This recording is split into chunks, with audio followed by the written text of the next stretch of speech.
गाइजहरू यतिखेर चाहिँ हामी यहाँ बसन्तपुरमा आएको छौँ र फाइनली कलरहरू चाहिँ किनिसक्यो हामीले र यहाँ खोल्ने काम हुँदैछ है हाम्रो। अब हामी पनि यहाँबाट अघि घरमा खेल्यो होइन, अब घरतिर खेलिसकेर अब यता आइएको छ। यताको चाहिँ माहौलै बेग्लै छ, यहाँ एकदम हल्ला चाहिँ एकदम धेरै छ। अब हामी पनि यता सामेल हुँदैछौँ, यहाँ हामी 3 जना आइरहेको छौँ। यतिखेर चाहिँ साथीहरू चाहिँ भेटिनलाई बाँकी नै छ। यतिखेर मान्छेहरूको इन्ट्री चाहिँ धम्माधम भइरहेको छ है, छिरिरहेको छन्। यो चाहिँ ठ्याक्कै यो न्यु रोड गेट साइड भयो, मान्छेहरूको लर्को एकले अर्कोलाई नचिनिने खालको भएर फर्किरहेछन्। फर्किनेहरू आउनेहरू नि त्यस्तै भएर आइरहेको छन् त गाइजहरू। खाजा खाने भए चाहिँ यो चाहिँ सुपरको ठाउँ रहेछ। यहाँ चाहिँ 3 प्लेट खाँदा 1 प्लेट फ्री रहेछ। थकाली मोमोको नाम पनि छिर त सबै छ, कस्तो छ छिर्दिन।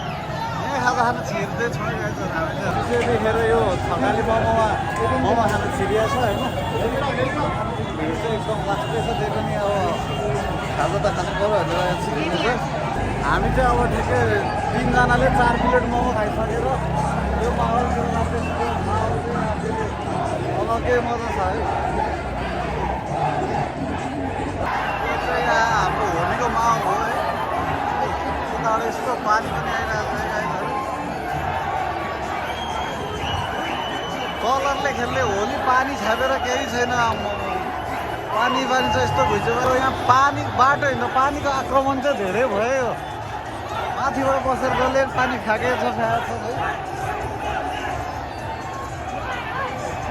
पानी फ्याँकेर बाटो यस्तो भइसक्यो एकदम।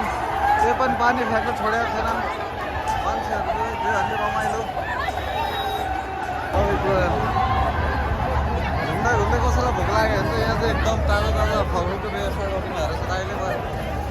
होलीसली खेलेर यो चाहिँ रियल कपाल हो कि यो भित्र रियल चाहिँ होइन, रिल्सहरू मात्र। फाइनल भित्रैतिर छिर्दैछौँ। यहाँ चाहिँ एकदम भइरहेको छ, कस्तो छ र एकदम हल्ला चाहिँ लास्टै भइरहेको छ है गाईहरू।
विशाल बजारको माहौल सकेर अब रमाइलो गरेर अब फेरि बसन्तपुरतिर लाग्दैछु है। अब त्याग गर्ने रमाइलो हेर्दैछु के कस्तो हुने रहेछ होइन।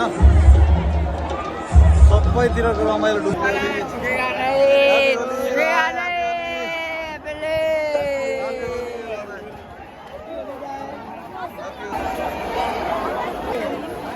यतिखेर चाहिँ बसन्तपुरको ठ्याक्कै मेन ठाउँतिर इन्टर गरिसक्यो गाईहरू। भइरहेको छैन।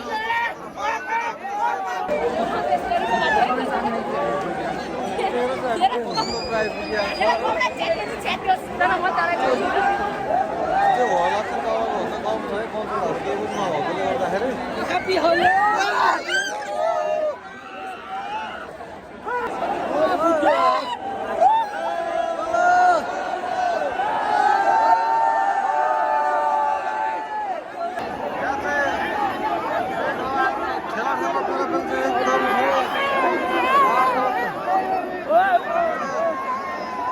होली खेलिसकेर यहाँ अब चाहिँ पार्किङ चाहिँ यहाँ नजिक हो। यहाँनिर छ बाइक चाहिँ अब यहाँबाट बिसाएर घरतिर लाग्न आँटेको छ है अहिले